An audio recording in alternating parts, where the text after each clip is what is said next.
नमस्कार। राष्ट्रीय बाल स्वास्थ्य कार्यक्रम में आपका स्वागत है। तो आज तक हम बात कर रहे थे, सबसे पहले हमने बात करी थी डिफेक्ट एट बर्थ के बारे में, फिर हमने बात करी डिफिशेंसी के बारे में, फिर उसके बाद हम बात कर रहे थे डिजीज़ के बारे में।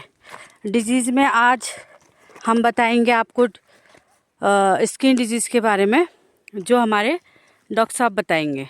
बीमारियों के बारे में तो मैं आपको बताऊंगा ही, लेकिन एक छोटा सा व्यू ले लेते हैं कि हम अभी कहाँ पर पहुँचे हैं और कितना और है, उसके बाद हम शुरू करेंगे। जैसे आप ऊपर को दिखाइए, हम इतना रास्ता अभी तय कर चुके हैं और ऊंची पहाड़ियाँ दिख रही हैं, पत्थर गिरने का डर है, कहीं पर हमारे चलते चलते हमें पता भी ना चले हमारे पीछे क्या ऊपर से गिर रहा है। और नीचे विद्यालय बहुत दूर आप देख सकते हैं, थोड़ा आगे से दिखाइए।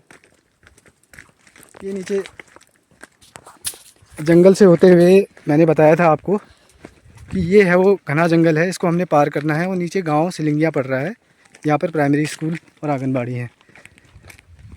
और ये चलते हुए आप देख रहे हैं कि हम जो रास्ते से होके चल रहे हैं, ये कितनी गहरी खाई है। अगर ज़रा सा पैर फिसलता है तो यहाँ पर रुकने का भी कहीं पर कोई संभावना नहीं बनती है, आदमी सीधे नीचे ही घाटी में ही पहुँचेगा।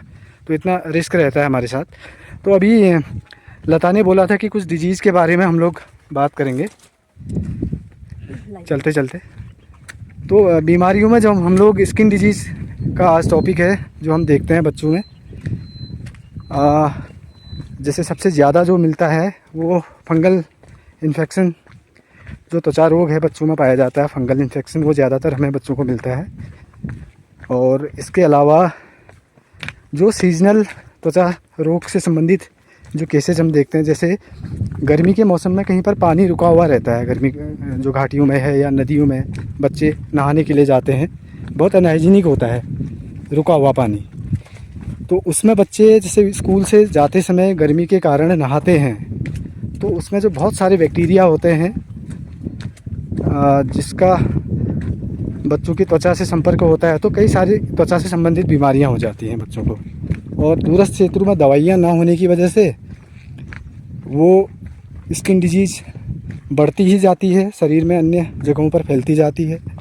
और सबसे ज़्यादा जो मैंने फंगल इन्फेक्शन बताया, इस समय बरसात के मौसम में, गर्मी के मौसम में होता है। अगर किसी बच्चे को हो जाए तो उससे अन्य बच्चों को भी वो बीमारी फैलने की संभावना रहती है, कि वो जैसे हाथ मिलाते हैं या एक दूसरे के तौलिए साबुन का इस्तेमाल करते हैं विद्यालय में हाथ धोने के लिए खाने भोजन से पूर्व, तो फैलने की संभावना रहती है। तो हम लोग जाके ये अवेयरनेस फैलाते हैं, अगर किसी को ये समस्या है तो ये किस कारण से हुई है, आपने नहाना है साफ़ पानी में, कहीं रुके हुए पानी में नहीं नहाना है।